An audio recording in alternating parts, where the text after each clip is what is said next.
Entonces, la clase anterior, básicamente, porque a mí siempre me gusta hacer una síntesis pequeñita para que sepamos en dónde íbamos y por dónde continuar. Entonces, estuvimos hablando de algunas cosas. Lo primero es que estuvimos haciendo una aproximación a la teología de la creación. Y entonces, lo primero que yo les decía es que este texto de la creación no tiene una finalidad de darnos a conocer cómo fue que Dios creó el mundo. De hecho, pues sería un error garrafal leer el texto con esa finalidad. ¿Sí? En ningún momento hay una teoría en la Biblia de cómo Dios creó el mundo. Hablar de una teoría creacionista, como algunos lo trataron de defender, pues es absolutamente equivocado y, por decirlo menos, un poco ridículo. Y lo digo porque es desconocer justamente qué es la escritura, cuál es la finalidad y cómo se debe interpretar un texto. Entonces yo les decía, en ese orden de ideas, que los textos de la creación surgen después del exilio, una vez que el pueblo ha llegado a la comprensión de que Dios es uno solito, ¿cierto? Porque primero había que llegar a la consolidación del monoteísmo para poder hablar de un Dios creador. Y en ese contexto, ¿sí?, del monoteísmo, es donde ya después surge esa idea de la creación, de un Dios que ha creado todo lo que existe. Eso quiere decir que la idea del Dios creador, pues en nuestra tradición judeocristiana, no es tan antigua como antes se pensaba. Sino que lo tenemos que ubicar en el exilio, posexilio. Y decíamos que estos textos que empiezan a originarse en el exilio y el comienzo del posexilio tienen una finalidad concreta, y es responder también a una situación del pueblo. Y el pueblo está, digamos, en una crisis de fe. Y el pueblo está en una crisis también evidente histórica, ¿sí? Y digamos que necesitan motivos para poder esperar y para poder reconstruir. Y los textos de la creación tratan de dar una respuesta a esa necesidad que el pueblo está viviendo. Y entonces yo les decía desde allí que no podemos generar ninguna oposición a la Biblia con la evolución, ¿sí?, o con la ciencia. Sería de verdad un poco ingenuo pensarlo así. Entonces realmente lo que tenemos que entender es que la Biblia nos quiere presentar es un sentido teológico de la creación que va mucho más allá de cómo Dios creó, sino que nos quiere dar a conocer otras verdades profundas e interesantes, y que además dan un significado profundo a la creación misma, a la historia, a la espiritualidad y en este caso a la antropología. Tenemos que señalar lo siguiente. Cuando hablamos de la creación, lo primero que tenemos que decir es que existen dos relatos en la Biblia, eso ya lo sabemos. El primer relato es el del capítulo primero del Génesis, y el segundo es capítulo segundo y tercero del libro del Génesis. El primero es una tradición elohista sacerdotal, el segundo es un relato yavista, y estamos estudiando el primero, que es el elohista sacerdotal. Y en este contexto del relato elohista sacerdotal, decíamos algunas cosas rápidas. El texto inicia señalando, en el principio, ¿cierto? Bereshit. El principio no está haciendo alusión como tal a un principio absoluto del cual todo parte.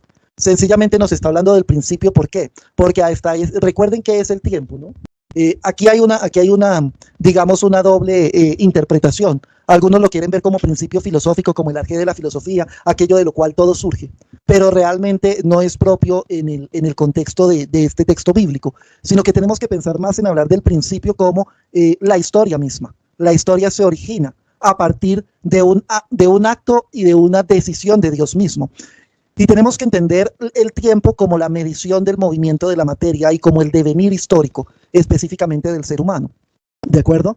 Entonces, en este texto nos dice que en el principio, ¿sí?, es decir, cuando se origina la historia por la voluntad de Dios, porque Dios toma una decisión de salir de sí para comunicar su ser, ¿sí?, y lo hace por iniciativa propia y por amor. Ese Dios, Elohim, crea, y se utiliza el verbo bara. Y yo les decía que crear en la Biblia no significa dar origen a la existencia solamente, sino que significa llamar a la existencia, sostener a la existencia, comprometerse con la existencia, planificar la existencia. Eso quiere decir que no es un acto que se realiza de una vez y para siempre, sino que es un acto concreto. Y ese acto de la creación, por ende, exige una continuación que forma parte del acto creador, y es la salvación, entendida como ¿qué? Como un proceso de planificación. En ningún momento como salvarnos de las llamas del infierno. Esas son posturas posteriores. Y que de hecho teológicamente dañarían completamente el sentido del proyecto de Dios. La tarea de Dios no es salvarnos de una hoguera, la tarea de Dios es planificar su obra, la tarea de Dios es planificar la creación, la tarea de Dios es ir elevando a la creación poco a poco, ¿cierto?, hasta llevarla, digamos, a una plenitud. De eso se trata, de eso se trata. Ahora, decíamos entonces que el relato dice que Dios creó el cielo y la tierra, y ahí tenemos que entender un merismo, es decir, que por medio de dos palabras aparentemente opuestas se expresa totalidad. Eso es muy utilizado en la Biblia. En el curso de interpretación bíblica este semestre vamos a trabajar mucho en la parte práctica. Entonces la tarea no es solo enseñarles que existe, sino llevarlos y obligarlos a que ustedes empiecen a identificar muchos elementos. Entonces ahorita sigo con esa clase justamente.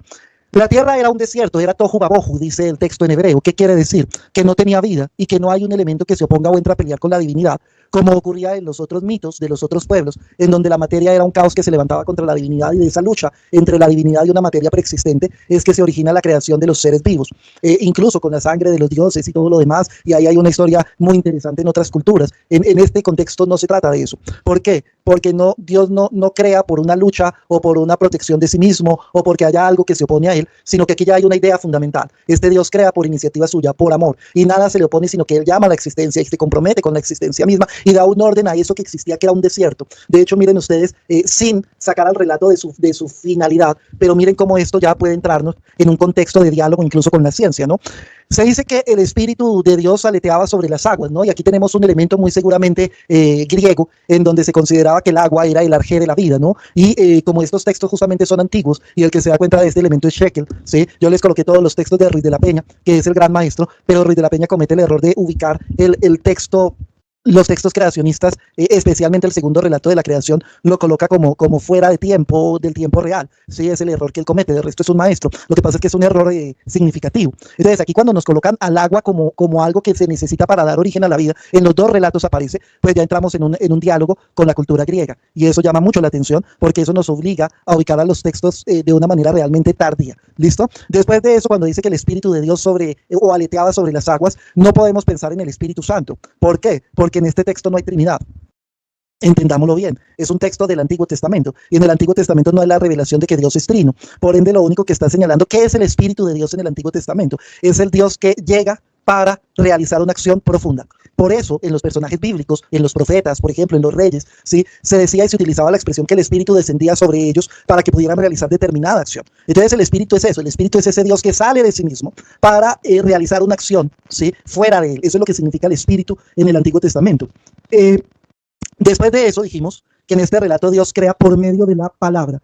Es un texto eloísta sacerdotal, y en la tradición eloísta es muy importante señalar que se quiere resaltar la omnipotencia de Dios, y al resaltarse la omnipotencia de Dios se trata de mantener una distancia entre lo divino y lo humano, y por eso Dios no crea digamos, de una manera tan directa, sino que lo hace es por una mediación, que en este caso es la palabra, ¿sí? Sencillamente es una manera literaria de señalar esa omnipotencia de Dios. Y decíamos que la primera obra de Dios es justamente la luz, pero que esa luz no se refiere a la luz material, porque la luz material solo va a aparecer hasta el cuarto día, cuando construye los dos astros, que son unas lucecitas, y ahorita si quieren les hago digamos, una explicación muy rápida sobre eso, porque quiero arrancar con antropología, pero todo esto es una introducción necesaria.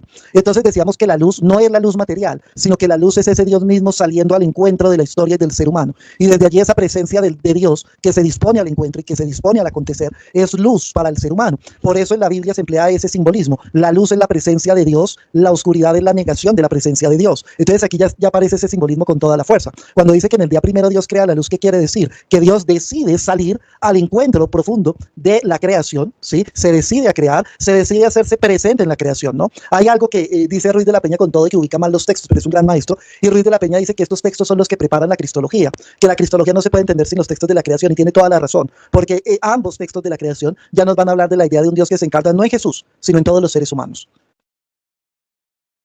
Estimadísimos, estimadísimas, gracias por estar viendo el contenido del canal. Rápidamente quiero invitarte en primer lugar a que visites nuestra página teopraxis.com, en donde podrás encontrar información sobre nuestros cursos y al mismo tiempo apoyarnos. Además de ello, recuerda siempre suscribirte al canal, darle like al contenido y al mismo tiempo generar tus comentarios y formular tus preguntas. De ellas, algunas serán seleccionadas para responder en videos cortos. Gracias.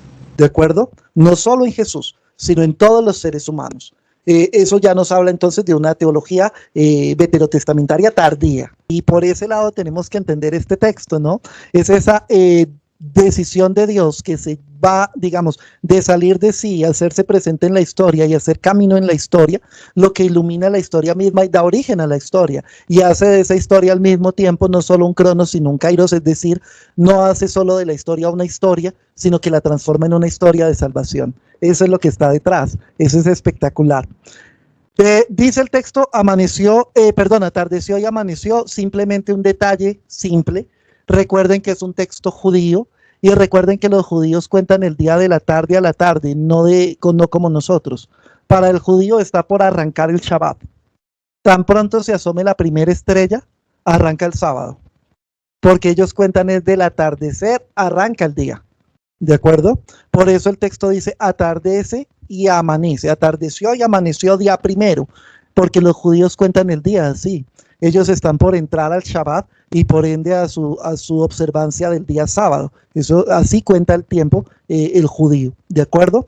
Les decía yo en la clase anterior, y muy importante, pero frescos que lo vamos a ir haciendo con tiempito, pero es muy importante pedirles el fa que sigan los pasos, que sé que es cansón al comienzo, lo sé, pero si seguimos los pasos se nos activa la pizarra, si seguimos los pasos se nos activan muchas cosas más, porque si yo ahorita activo la pizarra, sé que algunas personas no van a poder ver la pizarra, ¿sí? Entonces es muy importante que sigan los pasos que les habíamos dicho, ¿no? Que vayan al correo, que busquen el correo de Teams, que le den a aceptar, que entren allá, que digan que sí configuran el Teams con Centro de Formación La Misión, que sí forman parte del equipo, ¿sí? Y eso ya les permite ver la pizarra, les permite ver todo, ¿sí? Entonces, pero por ahorita no os preocupéis, la mitad tiene activo, la mitad puede ver pizarra y la mitad no. Entonces la idea es que ojalá todos lleguemos a poder ver todo el material. Bueno, entonces, la cuestión es la siguiente. Yo les decía que ellos tenían una idea del mundo muy distinta pues de como la tenemos hoy. ¿Cómo vamos a pensar que esos pobres iban a conocer pues los continentes, los planetas, los sistemas? No, esos pobres no, escasamente conocían el Mediterráneo y donde vivían. Y por ende estructuran el relato de la creación desde lo que conocían. Agua arriba, agua al frente, tierra seca, 4 columnas sostienen la tierra. Y entonces por eso dice, y dijo Dios, haya un firmamento. ¿Y qué es el firmamento? Un techo. ¿Y cuál es la tarea de ese techo? Hacer que el agua de arriba no caiga todo el tiempo. Era la cosmogonía, era la comprensión que tenían del mundo en ese momento, ¿sí? Y desde ahí construyen el texto. Entonces el firmamento era un techo, era una cubierta. ¿Cuándo llovía? Cuando Dios abría el techo.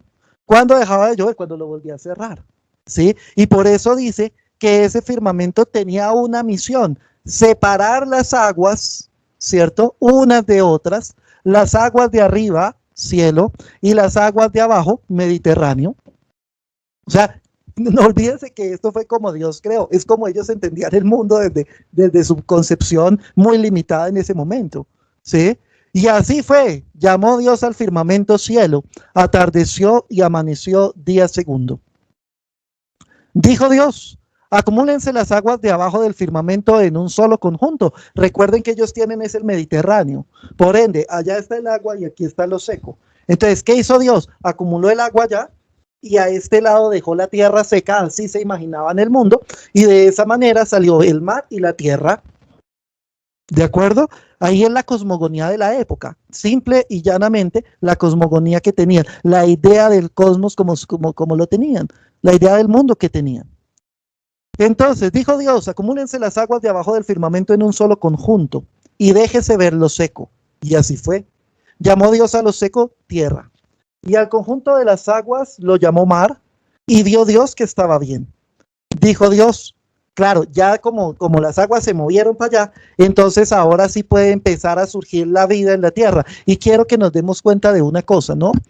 En los dos relatos de la creación, y ya vamos a hablar de eso, se trata de construirle un entorno vital al ser humano. Es decir, toda la creación está ordenada a brindarle un espacio óptimo y oportuno al ser humano. Son relatos completamente antropocéntricos los dos. ¿Eso qué quiere decir? Que el culmen de la creación y toda la creación se ordena al ser humano. Después de eso, entonces, dijo Dios, produzca la tierra vegetación, hierbas que den semilla, y árboles frutales que den fruto según su especie con su semilla dentro sobre la tierra. Claro, en esa región la vegetación primordial es de hecho árboles frutales. No son los grandes árboles, por eso la madera era tan costosa, porque tenían que traer madera desde muy lejos. ¿Sí? Los árboles que ellos tenían eran árboles frutales y entonces ellos veían que generaban un ciclo, ¿no? Y que de esa manera los árboles se mantenían, caían las semillas, ¿sí? Daban alimento, pero esas otras semillas permitían que otros árboles fueran creciendo y ahí no hay mucho para explicar. Atardeció y amaneció día tercero. Muy bien. Dijo Dios, haya luceros en el firmamento celeste. Aquí hay una cosa interesante, solo lo coloco como algo anecdótico, pero teológicamente hay un elemento muy profundo. Y dijo Dios, hayan luceros en el firmamento celeste. Resulta que en otras culturas resulta que en otros lugares, en otras comprensiones, los astros son divinidades. En este texto están quitándole todo vestigio de divinidad a los astros. Por eso aparecen hasta el cuarto día. Y por eso solo los mencionan como unos luceritos, ¿sí? Para quitarles todo el esplendor que tenían en las otras culturas, en donde los consideraban deidades. Pero hay un elemento más interesante todavía en este texto, y es que el término que utiliza como lucecita en el firmamento para el sol, es el mismo término que utiliza en hebreo para la lucecita del Sancto Sanctorum, ¿cierto? Del templo. Es decir, esa lucecita que iluminaba el lugar en donde Dios supuestamente habitaba en el templo de Jerusalén. Y entonces, y esto es un relato sacerdotal, y entonces aquí hay algo muy interesante teológicamente hablando, y es que nos están diciendo que ese lucerito, ¿sí?, que marca la presencia de Dios, no está en el Sancta Sanctorum ya. Recuerden que de hecho el templo había sido destruido y vuelto a construir, y que por ende la estructura del templo se estaba replanteando, sino que ahora se dice que ese lucerito está en la totalidad de la creación. ¿Eso qué quiere decir? Por eso les digo yo que Shekel y que el mismo Ruiz de la Peña señalan que este es un texto que prepara la comprensión de la encarnación no solo en Jesús, sino en todos los seres humanos y en la historia misma. Lo que este texto nos está diciendo es que el templo de Dios es la creación. Y lo que nos está diciendo entonces es que la presencia de Dios no está tanto en el templo, sino en la creación misma. Texto. Que de esa manera surgieron los astros celestes, el uno para regir el día, el otro para regir la noche, pero que son simples lucecitas. Y miren que hay algo interesante, y es que además se coloca en un contexto completamente cultural, ¿sí? El dato, digamos, chévere es, ya nos dan la idea de que la creación es el espacio donde Dios está y donde Dios habita, y eso ya de por sí es muy, muy bacano. Pero aquí hay otro elemento interesante, y es que llega a desmitificar y a desdivinizar tanto a los astros, que les coloca una función instrumental para crear las fiestas y solemnidades religiosas. ¿De acuerdo? Por eso dice el texto que creó el sol para regir el día, la luz para la luna para regir la noche, que fueron los dos luceros mayores, y que gracias a esos luceros, miren ustedes lo que dice el texto, ¿sí?, sirven de señales para las solemnidades y fiestas religiosas. Entonces también están dando una justificación al culto que lo necesitaban, ¿cierto? Es un texto que está tratando de justificar la tradición sacerdotal y la tradición cultural, y los está colocando dentro del contexto de la creación. Eso es muy interesante. Continúo.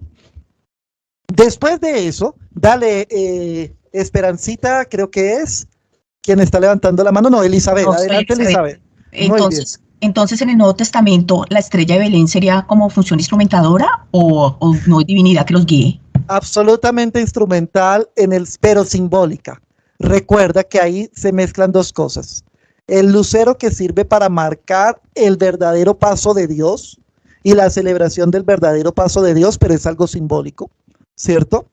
Entonces está tomando este sentido. La estrella marca la fiesta, marca el acontecer de Dios, ¿sí? Es una figura instrumental para marcar el acontecer de Dios, pero es algo completamente simbólico.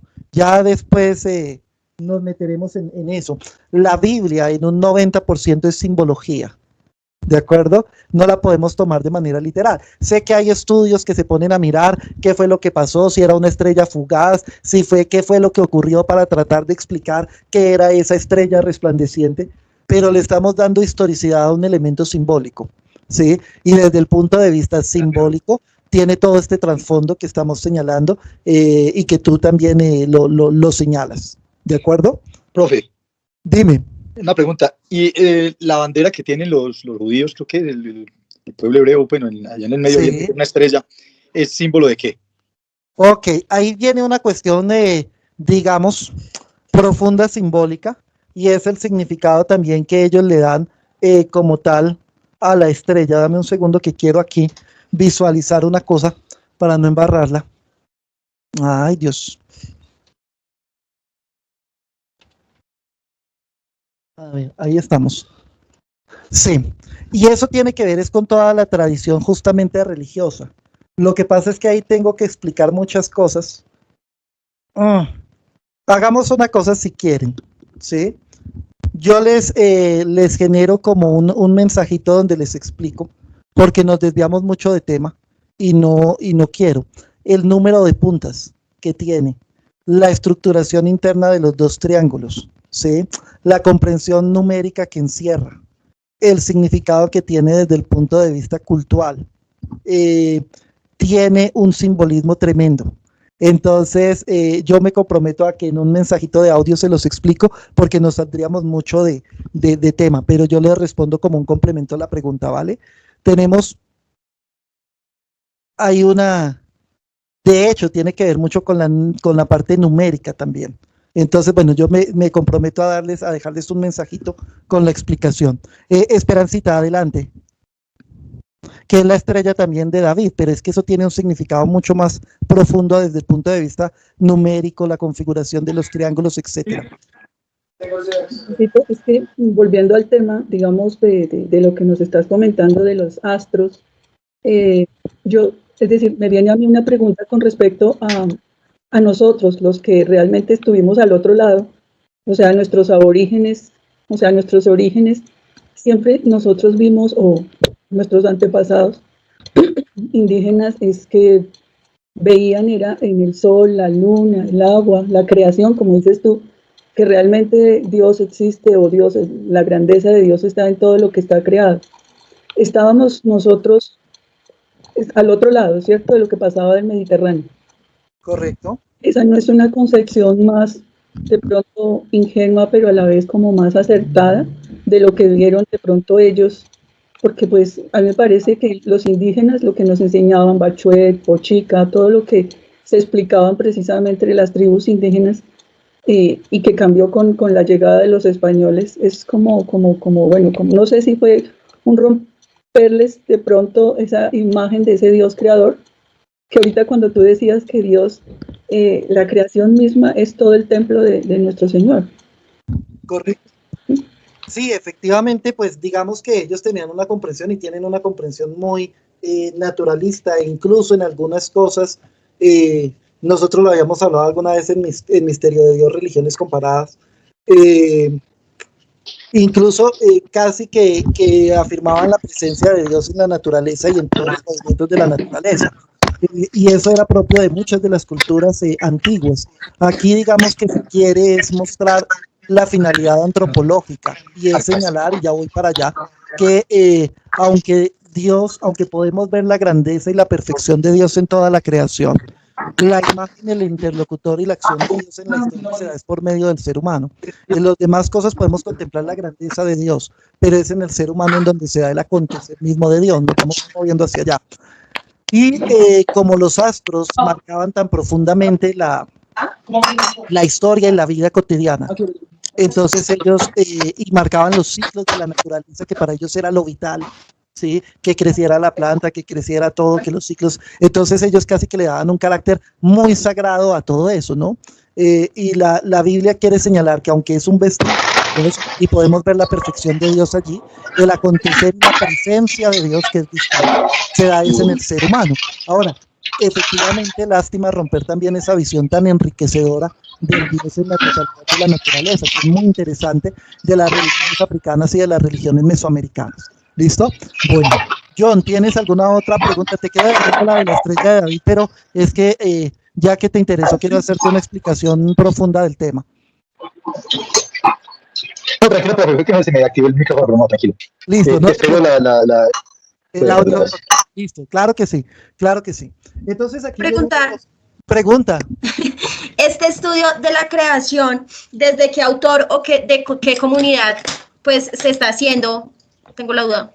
Uy, ok, buena pregunta. No sé si me lo perdí. No estoy solo desde un autor, estoy desde muchos autores. No, yo sí. Está Luis Alonso Shekel, está Ruiz de la Peña, que es del que más elementos voy a tomar, que los libros ustedes los tienen, sobre todo ese libro de Imagen de Dios, ahí hace una explicación muy profunda, y él ahí remite otro texto que si los consigo se los paso, ni más faltaba, lo que pasa es que no lo tengo en PDF, que fue del que yo lo estudié, que es Teología de la Creación, que es un libro completo en donde estudia solo los relatos de la creación, y es más grande incluso que los otros libros de él, ¿sí?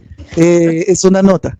Entonces, hay varios autores, pero son los dos guías principales, son Luis Alonso Shekel y Ruiz de la Peña.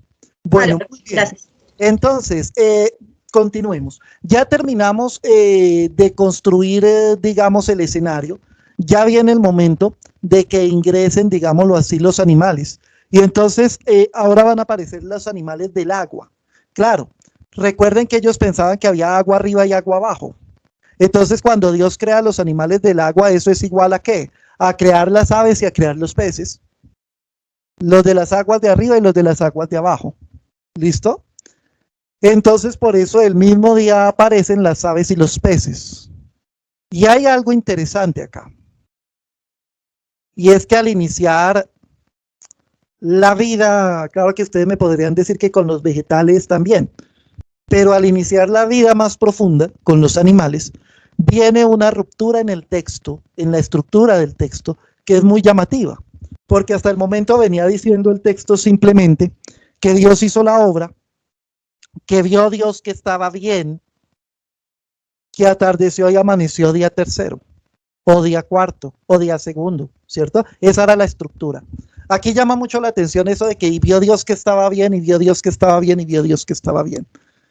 Porque después esta estructura se nos va a romper en un momento dado, ya lo vamos a señalar. Pero además se enmarca en un problema que empiezan a plantearse y que va a tratar de resolver el segundo relato de la creación. Y ahí es donde la embarra Ruiz de la Peña, porque cuando Ruiz de la Peña lo escribe, él considera que el segundo relato de la creación era más antiguo que el primero. Y Luis Alonso Shekel lo que descubre, probándolo de una manera impresionante, es que realmente es una profundización del primero. Y resulta que aquí hay otra pregunta que está detrás, y que ya vamos a ver cuando estudiemos el segundo relato de la creación, y es ¿cuál es el origen del mal y por qué el mal es universal? Cuando nos colocan la expresión y vio Dios que estaba bien, no lo está colocando de balde. No lo está colocando porque sí. Está señalando que todo lo que hizo lo hizo bien, y están preguntándose entonces de dónde bendito salió el mal. Y esa va a ser una preocupación fundamental del segundo relato de la creación, ¿no? Pero si no estuviera la pregunta rondando, no tendría sentido el que toda la creación dijera, y estuvo bien, y estaba bien, y estaba bien, y estaba bien. ¿Sí? Porque es que hay una pregunta que los está confrontando. Y entonces, ¿qué pasa con el tema del mal? Y tengo 20 páginas sobre el versículo 26 y 27 y no hemos llegado, ya casi. Resulta que hay algo que también necesito que comprendamos hoy. Y es que el agua, de hecho eso también mañana voy a explicarlo brevemente en teología sacramental. Nosotros siempre tomamos al agua como un símbolo de vida. Claro, sin agua no podríamos vivir. Fácil, sencillo. Pero resulta que en la Biblia el agua no solo es símbolo de vida, sino que también es principalmente símbolo de amenaza. Y por ende, de muerte. Y por eso en la Biblia el mar es simbólico también. O sea, ustedes me dicen, pero ¿cómo así que es simbólico? Si ahí está, pues sí, ahí está, pero tiene un sentido simbólico. El mar en la Biblia significa todo aquello que amenaza al ser humano y por ende es una representación del mal. Por eso los textos de Jesús pescando, cuando le dice a sus discípulos, y yo los haré pescadores de hombres, tiene un sentido hermosísimo, porque es, vaya a los que están perdidos, vaya a donde está lo que nos amenaza y pesque allá. Esa es su misión. Y cuando Jesús calma las aguas, eso tiene un significado profundo, y es que está calmando todo aquello que amenaza al ser humano. Y por eso, en el Antiguo Testamento, se imaginaban unos grandes monstruos marinos, seguramente rastros de peces antiquísimos que se encontraron, y lo consideraban como monstruos que eran los que amenazaban, ¿sí? Claro, cuando ellos salían a las faenas de pescar o cuando trataban de atravesar, pues era peligroso, y nada más el mar de Galilea en momentos de turbulencia y viento llega a tener unas olas enormes y muere un montón de gente, ¿sí? Causa de esas tormentas. Pues por eso es que ellos simbolizan el agua como el lugar que amenaza al ser humano y como un símbolo de la maldad, como un símbolo de la amenaza. Y por eso allí colocan los monstruos marinos, el Leviatán, como un símbolo de eso, de la maldad, de aquello que atenta contra el ser humano, de aquello que amenaza al ser humano, y lo colocan allí en el mar. Atardeció y amaneció, día quinto, y por fin llegamos al día sexto. Y aquí, nada más acá, quiero señalar algo, ¿sí? Para muchos es repaso, pero prometo que en el curso vamos a profundizar muchas cosas. Llegamos a un punto que para mí es fundamental. Día sexto. El día sexto va a ser el origen de los animales terrestres y el día sexto va a ser el día del origen del ser humano. 6 es imperfección. Por ende, aquí hay un dato teológico muy bravo, porque el ser humano, y pilas que esto se va a repetir en la teología desde estos textos en adelante, y voy a volver sobre esto, pilas con esto. El ser humano es completamente finito, pero está llamado a la infinitud. El ser humano fue creado el día sexto, pero con miras al séptimo. Está llamado al séptimo. Su vocación es el séptimo, pero sigue siendo del sexto. Es decir, es absolutamente imperfecto, es absolutamente limitado, es absolutamente finito. Es del día sexto, pero está llamado al séptimo. Y viene otra cosa interesante acá, que nos cuesta enormemente aceptar en la vida. Y yo creo que es uno de los grandes problemas de los seres humanos, que no aceptamos que somos del día sexto. Si aceptáramos que somos del día sexto, dejaríamos de echarle la culpa a Dios de lo que no tiene la culpa. El día sexto es imperfección. El día sexto es finitud. El día sexto es limitación. Y eso forma parte de nuestra naturaleza. Eso somos. Somos del día sexto. Al igual que los animales, nos enfermamos. Al igual que los animales, envejecemos. Al igual que los animales, nos morimos. Al igual que los animales, tenemos crisis. Al igual que los animales, nos deterioramos. Al igual que los animales, tenemos necesidades absolutamente dadas por nuestra naturaleza. Al igual que los animales, somos muy limitados. Y esto parece bobo, pero es muy profundo. ¿Y por qué nos enfermamos? Pues porque somos del día sexto. Es que Dios me envió la enfermedad. Dios no puede enviar enfermedad si Dios es misericordia. ¿Por qué te enfermaste? A ver, ¿conoces algún ser humano que no se enferme? ¿Conoces algún ser humano que no se muera? ¿Conoces, bueno, salvo Amparo Grisales, como yo siempre les digo molestando? ¿Conoces algún ser humano que no tenga crisis, que no tenga limitaciones, que no tenga problemas por su finitud? Entonces, ¿por qué le echamos la culpa a Dios o al mundo o a la vida de algo que somos? Pues es que somos finitud, somos limitación, somos finitud, eso somos. ¿Por qué nos enfermamos? Pues porque somos humanos. ¿Y por qué nos morimos? Pues porque somos humanos. ¿Y por qué tenemos crisis? Pues porque somos humanos. Pero se nos olvida que somos día sexto. Y no asumimos que somos día sexto. Y no queremos aceptar que somos día sexto. Si aceptáramos que somos día sexto, viviríamos la vida más chévere. Porque viviríamos la vida como lo que es, como un don. Viviríamos la vida sin anclarnos a la finitud. Porque sabemos que somos caducos. Viviríamos la vida con mayor libertad, viviríamos la vida con mayor sentido, viviríamos la vida con una manera de asumir distinto la existencia. No se nos puede olvidar que somos día sexto. ¿De acuerdo? Y entonces dice, Ah, y se me olvidaba un elemento importante. Cuando aparecen los animales, voy Esperancita, en el día 5, que lo enuncié y no lo dije, hay una ruptura en el relato. Yo les decía que venía diciendo, y así fue, y vio Dios que estaba bien, atardeció y amaneció. Y resulta que en el día 5, ¿sí? Dice, y así fue, y vio Dios que estaba bien, y bendijo Dios. Para los judíos, la bendición se hace palpable en la historia. Y para los judíos, la bendición se relaciona con 3 cosas. Bueno, con 4 cosas.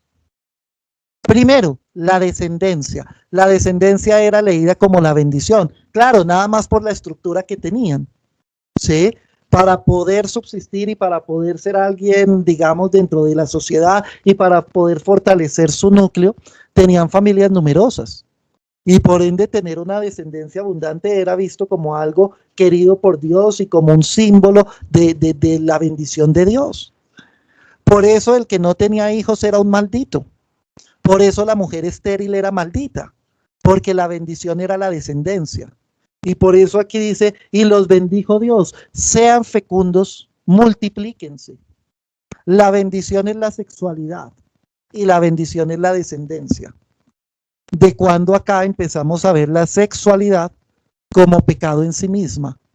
Si para la Biblia es bendición de Dios, es la bendición más grande de Dios.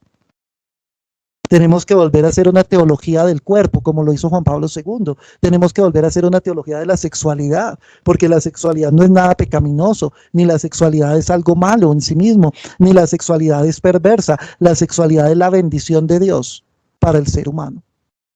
Esperancita, adelante. Y para todas las especies, ¿no? Dale, Esperancita. Ivancito, es que con respecto, digamos, a numerar los días, eso no es como caer en la numerología, que digamos que siempre el 6 es el imperfecto y el 7 es el perfecto. Y pues no sé si es muy loco, pero yo pienso que nuestro Señor, esto lo escribieron, fueron seres humanos, ¿cierto? Correcto. La creación está fuera de la numerología, es decir, tenemos siempre que unir el 6 con la finitud, con la limitación, o simplemente creer que pues realmente Dios nos creó por esa, como lo dice Baena, por ese amor, porque realmente se donó para crearnos, y que realmente su finalidad como tal no es transformarnos en un espíritu pleno, o sea, sin vernos así como llamados a la finitud. Pero ojo, ¿no? Porque asume la finitud y se mete en la finitud. Y cuando nosotros hablamos de los textos bíblicos como interpretaciones, las interpretaciones son profundas y las interpretaciones tienen un sentido profundo y las interpretaciones las tenemos que conocer. Es decir, yo no puedo, ¿sí?, quitar el simbolismo del número en la Biblia porque estoy quitándole un sentido profundo es más, me atrevo a decir, por lo menos al 30% de los textos que se centran en los símbolos numéricos. Sí, es un texto construido por el ser humano. Sí, es una interpretación del ser humano. Pero dentro de esa interpretación hay una riqueza y para poder comprender el texto, tengo que conocer ese simbolismo que ellos utilizaban y con el cual querían dar a conocer un mensaje. Y un mensaje hermosísimo. Porque además es darnos cuenta que justamente debemos de dejar culpar a Dios por cosas que no tiene la culpa, ¿sí?, sino todo lo contrario, nos ocurren por nuestra naturaleza y que lo que Dios hace es actuar en medio de esa naturaleza finita para sacarnos de la finitud y llevarnos a la plenitud. Pero asumiendo la finitud, tan asume la finitud que se encarna en cada ser humano, tan asume la finitud que abraza a cada ser humano en su finitud y ama la finitud. Y asume la finitud y se mete en la finitud para elevar, ¿cierto?, de lo finito al ser humano hacia lo infinito, que es lo que está simbolizado acá con el número 6 y el número 7. Si le quitamos ese simbolismo numérico a la Biblia, nos perderíamos de un gran sentido en los textos. Por ejemplo, este que les estoy diciendo se perdería. Por ejemplo, el número 12, que en ningún momento fueron 12 tribus, sino más de 30. que en ningún momento fueron 12 apóstoles. El 12 es un simbolismo, la plenitud de la acción de Dios en lo humano. Si le quitamos el 7, que es el número de la perfección, ¿cierto? Nos perdemos de muchos significados de la escritura, el día séptimo. Por ejemplo, el 666, que en ningún momento es el demonio de cachos y cola, porque no me quiero meter ahí, pero el de cachos y cola nunca aparece en la Biblia. Jamás, nunca. En la Biblia el diablo es todo ser humano que rompe el proyecto de Dios. Sí, eso lo Y el 666 no es de cachos y cola, es Nerón, ¿cierto? ¿Y por qué lo representan con el 666? Porque 3 significa plenitud, 6 significa imperfección, por ende Nerón es el símbolo de la plenitud de la imperfección que se levanta contra el proyecto de la voluntad de Dios, que es la perfección, y de ahí surge ese tal 666, que realmente es un símbolo de Nerón y no de ningún ser de cachos y cola. Pero si yo no entiendo el significado del 666, pues no voy a entender que está haciendo alusiones a un símbolo para referirse a un personaje histórico que persiguió y acabó con un mundo de cristianos. ¿De acuerdo? Adelante, Virginia. No sé si de pronto estoy equivocada, pero es que de pronto lo que yo veo es más que nosotros no entendemos lo que es la simbología para el pueblo judío, porque es otra cultura diferente a la nuestra. Y en nosotros se ha establecido un criterio totalmente opuesto a lo que serían los números. Nosotros utilizamos, o por lo menos en Occidente, con todas esas cosas que han salido y que se han inventado, se utilizan los números es como para hablar de tragedia, de maldad, de espíritus malos, de malas influencias, de todo eso, pero yo creo que el criterio del judío es distinto. El número para él representa, o es como el símbolo de otras cosas. Correcto, y de hecho tiene un simbolismo, el 40 en la Biblia, ¿cierto? Que es el tiempo de preparación, interiorismo. Sí, por eso 40 años en el desierto, nunca estuvieron 40 años. Por eso Jesús 40 días en el desierto, nunca estuvo 40 días. El 40 es simbólico. Entonces, es entender que ese número tiene un significado, como cada palabra en la Biblia tiene un significado, que el monte, que la llanura, que el mar, que cada cosa tiene un significado. Entonces, es empezar a descubrir esa riqueza simbólica. Claro, al comprender el mensaje, pues ya no nos quedamos en el número. Por ejemplo, en eso entiendo a Esperancita, ¿sí? Sino que trascendemos el significado justamente a su sentido más profundo. Y es asumir, ¿sí?, esa condición de finitud, llamados a la infinitud, pero asumiendo la condición de finitud. El padre Baena dice que lo que no se asume no se planifica, ¿sí? Y por ende la finitud fue profundamente asumida por Dios mismo. La encarnación es eso. Es un Dios que asume la finitud hasta las últimas consecuencias de hacerse uno con el ser humano dentro de su propia finitud. Eso es algo impresionante, ¿sí? Entonces hay un asumir la finitud. Y el inconveniente es que si queremos ser planificados de la finitud, primero deberíamos asumirla. Eso es un mensaje profundo que está detrás de este texto. Si queremos ser planificados de la finitud, primero tenemos que asumir la finitud. Nos hace ver es como la grandeza de Dios. Es donde más se demuestra el amor inmenso que Dios no sé por qué nos tiene. En el sentido de que se fija en alguien que es limitado, que es imperfecto, que es finito, Mecho, en el que uno como ser humano no se fijaría, pero yo porque me voy a fijar en eso que no sirve para nada. Y en cambio él sí lo asume. Y dice, amo a ese ser a pesar de todas sus limitaciones, sus imperfecciones, su finitud. Lo amo tanto que quiero hacer que todo eso que es como feo en el ser humano, o no valioso, o imperfecto, lo que sea, lo puedo transformar en algo extremadamente hermoso, valioso, perfecto, infinito. Es como el contrasentido de explicar las cosas a través del amor verdadero sobre algo.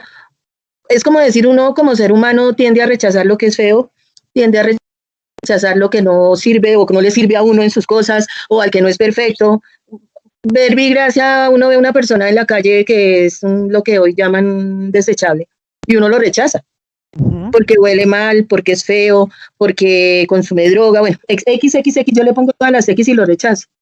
Pero Dios con esa actitud lo que nos está diciendo no. Precisamente por eso hay que amarlo mucho. Correcto. Para poderlo sacar de lo que es y transformarlo en lo que yo quiero que sea, en lo que yo hice realmente.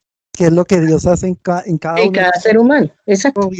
Y aunque todavía no es el contexto y lo voy a explicar más adelante, hay algo que dice Ruiz de la Peña en su último texto que me dejó a mí sorprendidísimo. sobre la tradición ya vista. No se me confundan, estamos en el eloísta sacerdotal. Pero ustedes saben que en el yavismo siempre decimos que Dios es antropomórfico, ya lo vamos a ver. El Dios que planta un jardín, el Dios que hace el hombre del barro, el Dios es un Dios muy antropomórfico. Y Ruiz de la Peña sale con una perla muy tenaz, porque Ruiz de la Peña dice, no es un Dios antropomórfico. El texto quiere mostrar que el hombre es teomorfo.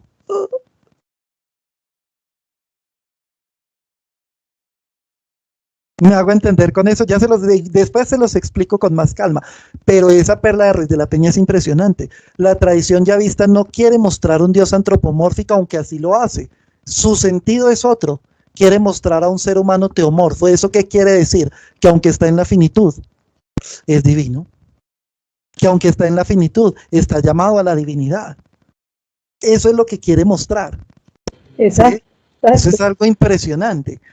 Pero para hacerlo parte de la condición de la naturaleza finita. Y si quiere ser teomorfo, tiene que pasar por asumir toda la condición de la naturaleza finita, que por cierto la vamos a tener que replantear mucho, porque nosotros vemos la finitud como algo malo. Y se nos olvida que la finitud es el único camino para alcanzar la infinitud. Y se nos olvida que la finitud es lo que nos permite descubrir la infinitud. Y se nos olvida que la finitud es la posibilidad de desarrollar la infinitud. Sobre eso se los voy a explicar más profundamente, yo creo, dentro de 8 días. ¿Sí? ¿Por qué lo digo? Esta es una explicación muy filosófica de Santo Tomás y Gustavo Rodríguez, ¿sí? Tomando una mezcla entre Santo Tomás y Rahner, impresionante, explicaba lo siguiente, que ya me lo han escuchado, pero vamos a ver si lo podemos comprender y comprender y comprender y comprender cada vez más. El padre Gustavo decía, Dios, ¿cierto? Nosotros señalamos que Dios es todopoderoso, pero se nos olvida un elemento, y es que desde el mismo momento en que decide salir de sí, no podía hacer otra cosa. No podía hacer otra cosa. Porque si su ser es amar y amar es salir de sí para donarse a otro, tenía que salir necesariamente de sí. Y cuando Dios sale de sí, por obligación de su ser, por ser espíritu, como les estoy diciendo en teología espiritual, porque es que la característica del espíritu es ser en otro, es marcar profundamente la existencia del otro, es trascender en el otro, eso es un espíritu. Y esa es la capacidad humana, porque también somos espíritu. Entonces, como Dios es espíritu, la realización de su ser espíritu implica salir para ser en otro y para impactar en otro y para trascender en otro. Por ende, necesariamente tiene que crear, necesariamente no hay posibilidad de que no creara. En eso se equivoca Santo Tomás cuando dice que Dios no crea por necesidad. Claro que crea por necesidad de su ser, que es espíritu. Y cuando Dios desarrolla su ser espíritu, es decir, sale de sí mismo para ser en otro, para comunicarse a otro y para trascender en otro, resulta que no tiene a otro. Y entonces por eso se ve obligado a crear. Y crear implica que yo esto se los he dicho y hoy se los recuerdo y quiero que lo entendamos mejor. Dios no es todopoderoso. Desde el mismo momento en que crea, pierde todo su poder por amor. Por todas las cosas, ya van a ver por cuántas cosas no es todopoderoso. Primero, porque no puede crear a otro ser igualito a él de primerazo. Y aunque esto es una explicación filosófico-metafísica, es muy profunda. Dios no puede crear otro Dios, porque lo que Dios cree es dependiente de él. Y pilas, que este va a ser un primado de estos 2 textos de la creación. Por eso me metí a desarrollarlo con más profundidad, porque es un contexto fundamental para entender estos textos. Entonces, Dios crea, ¿sí?, Dios solo puede crear seres imperfectos. Por eso hay algo que yo les decía el semestre pasado. Dios no hace nada perfecto. Lo hace bueno, pero no perfecto. Lo hace perfectible, que es otra cosa, pero perfecto no hace nada. Dios no hace nada perfecto. Dios hace seres perfectibles. ¿Por qué no puede hacer nada perfecto? Porque si creara algo perfecto, quiere decir que ese algo no dependería de él.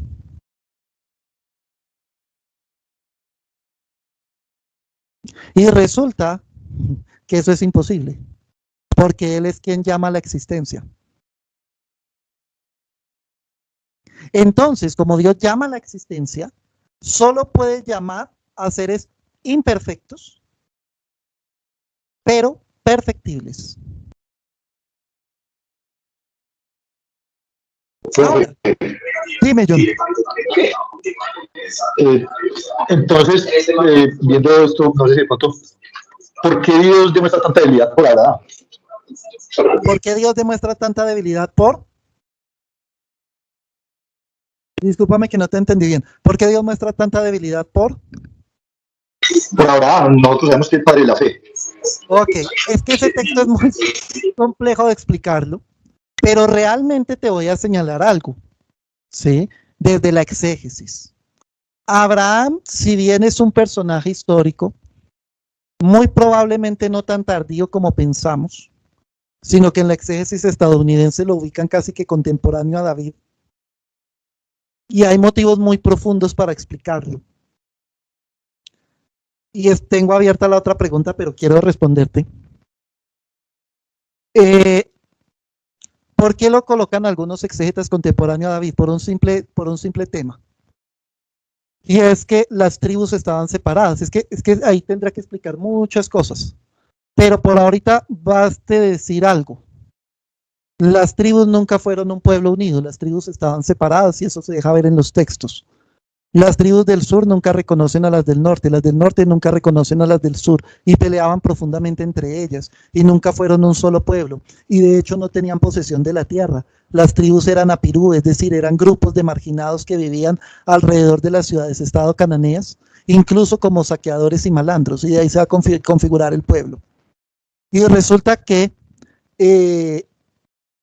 no hay una conexión de tradiciones entre esas tribus. No existe una conexión de tradiciones.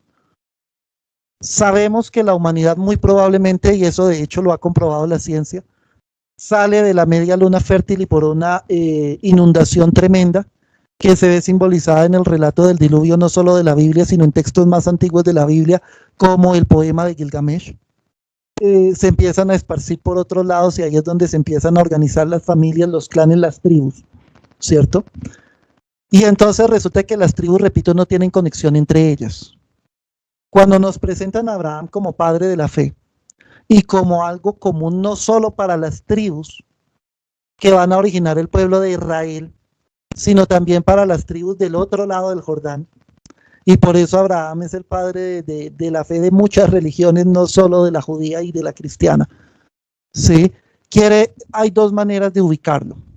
O el man estaba antes de que se dispersaran por el diluvio, lo cual es una probabilidad, pero poco probable. O fue el que unió todas las tribus para lograr la independencia del pueblo egipcio, ¿sí? Del imperio egipcio, y eso se dio contemporáneo a David. Ahora bien, los textos que hablan sobre Abraham no son de la época de Abraham. Motivo, no había cómo escribir. Motivo, no habían desarrollado la escritura. Los textos que hablan sobre Abraham son tardíos. Es más, son contemporáneos a estos textos que les estoy presentando.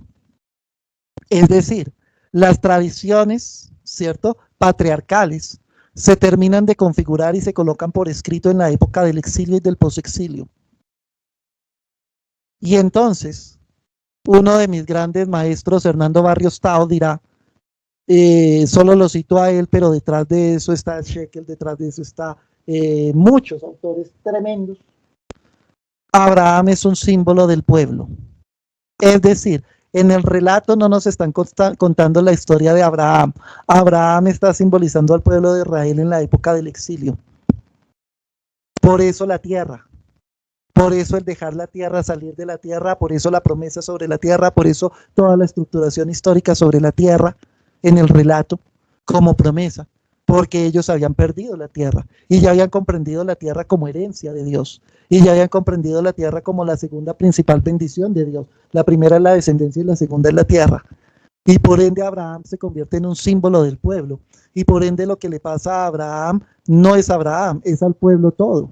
Y en escatología yo les explicaba, se acordarán sobre esos relatos de Abraham, que lo que quieren mostrarnos es un Dios que le sigue apostando a su pueblo y al ser humano por más que le haya embarrado, y es un Dios que le apuesta al ser humano donde ya no hay motivos para esperar. Es la esperanza contra toda la esperanza. Y eso es la construcción del texto de Abraham, que es hermosísimo, que es maravilloso, pero que tiene un sentido que tiene que ser entendido en su contexto. Entonces creo que la respuesta no es del todo clara porque sería imposible explicarlo en este momento. Y creo que con mi respuesta generé más dudas que la respuesta misma, pero te dio una aproximación muy profunda de por dónde se resuelve. Entonces no es tanto Dios engolosinado con Abraham, es que Abraham es el símbolo del pueblo mismo. Y lo que quiere mostrar es que Dios sigue apostando por su pueblo, a pesar de todo lo que ha hecho y a pesar de que aparentemente ya no hay motivos para seguir esperando. ¿Y por qué hay esperanza? Porque Dios no se olvida de la alianza. ¿Y por qué esto es importante también en este contexto? Porque estos textos, y ya lo vamos a entender bien, tienen como clave la alianza de Dios con el ser humano y con su pueblo. Ahora, me devuelvo a Esperancita y se nos fue el tiempo, pero está muy bien. Entonces, yo les decía, Dios solo puede hacer cosas imperfectas. Y resulta que Dios va creando cosas imperfectas. Pero se da cuenta que en esa imperfección que va creando, no se puede poner todavía. Parece que no le ha llegado la ayuda oportuna no a Adán, sino a él. Después ya les voy a explicar ese significado de la exégesis que es muy bacano. Y entonces, ¿qué pasa? Que Dios tiene que asumir su obra y llegar a salir tan profundamente del mismo que tiene que colocarse en la criatura para poder desarrollar su ser de espíritu. ¿Y en quién se coloca? En el ser humano. Entonces, ¿qué es lo que quiere decir el hagamos a nuestra imagen y semejanza? Ya les voy a explicar todo eso. Entonces es un Dios que se coloca en el hombre. Se mete dentro de nosotros, se encarna, no le tengan miedo a eso, se encarna en cada uno de nosotros, en nosotros habita Dios, en nosotros está la divinidad. Entonces Dios que descubre, miren esto tan profundo y tan tremendo, y esto es de vaina. La única manera que Dios tiene de desarrollar su espíritu es abrazando la finitud y amándola profundamente. El primero que tiene que asumir la finitud para poder desarrollar su ser es Dios mismo. Imagínense nosotros. El primero que tiene que abrazar la finitud para desarrollar su ser infinito es Dios. Por ende, la finitud no es nada malo. La finitud es extraordinaria, porque la finitud es la única manera que Dios tiene de desarrollar su ser de espíritu.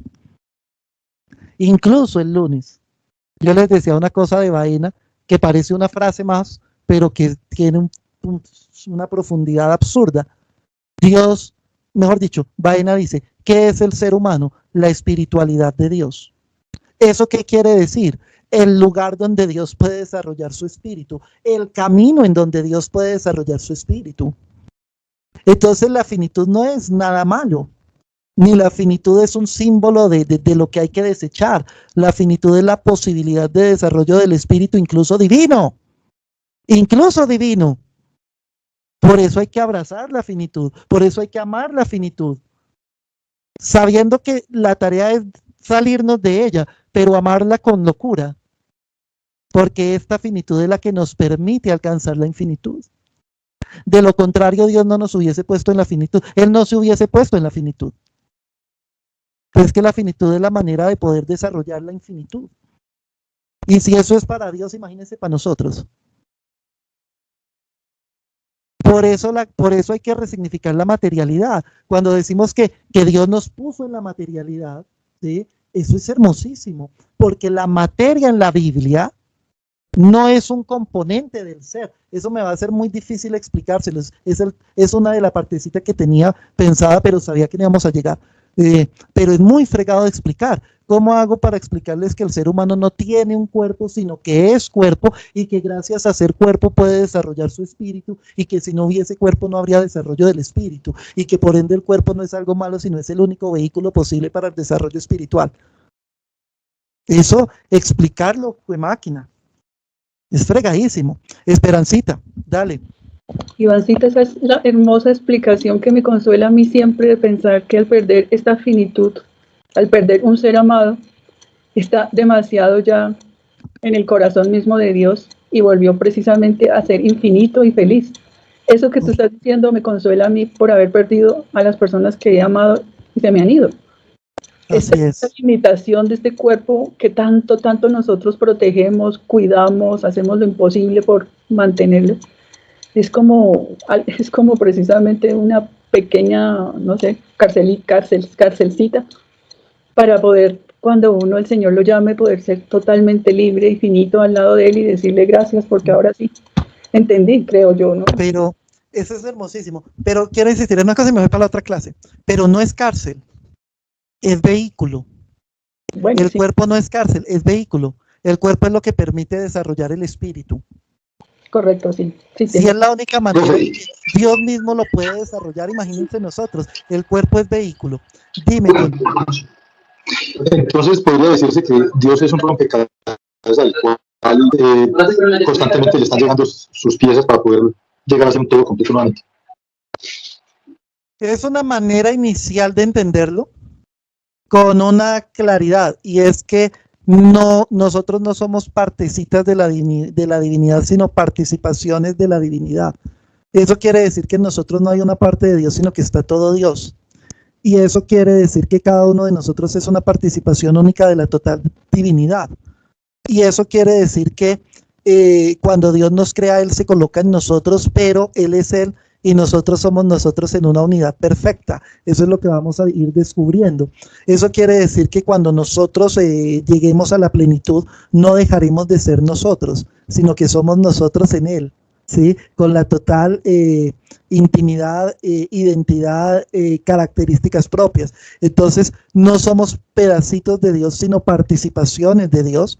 Y en nosotros no hay un pedacito de Dios en cada uno distinto, en donde después Él se vuelve a juntar, sino que en nosotros está la plenitud de Dios formando una participación única e irrepetible. Ya nos meteremos en esa maravillosa comprensión porque es muy fregada. Pues lo que pasa es que efectivamente tiene que ver con un estudio, de hecho, de la metafísica, pero justamente desde una interpretación más teológica y profunda. Y de hecho ya hemos abandonado la metafísica para entrar en una existencialidad más profunda. Pero si tú miras, por ejemplo, el estudio de Santo Tomás, ¿sí? Todo Santo Tomás es metafísica tradicional. Porque justamente, ¿qué es la metafísica? El estudio del ser en cuanto a ser, si nos vamos a la filosofía. ¿Y quién es el ser por excelencia o el ser absoluto? Dios. Por ende, ¿qué es lo que plantea Santo Tomás en la Suma Teológica? El estudio del ser absoluto en cuanto a ser absoluto que comunica su ser a todo lo que existe. Y eso es la Suma Teológica de Santo Tomás. Y es el tratado más grande de la teología tradicional. Lo que nosotros en la teología actual hemos entendido es que yo no puedo estudiar a Dios en sí mismo, sino al ser que se pregunta por el ser mismo. Mejor dicho, porque ahí lo coloqué en los términos muy de Heidegger y de Rahner. Dicho de otra manera, lo único que podemos estudiar es al ser humano que tiene la experiencia de Dios y el significado de esa experiencia de Dios para el ser humano, ya renunciando al estudio del ser en sí mismo absoluto, porque no lo puedo estudiar, sino el significado de ese ser y de esa experiencia de ese ser para la construcción antropológica. Y ahí es donde nos hemos pasado a una teología más existencial y aterrizada y abandonado ese plano de la abstracción metafísica que era propia de la teología tradicional que buscaba definir y conceptualizar a Dios, lo cual es imposible.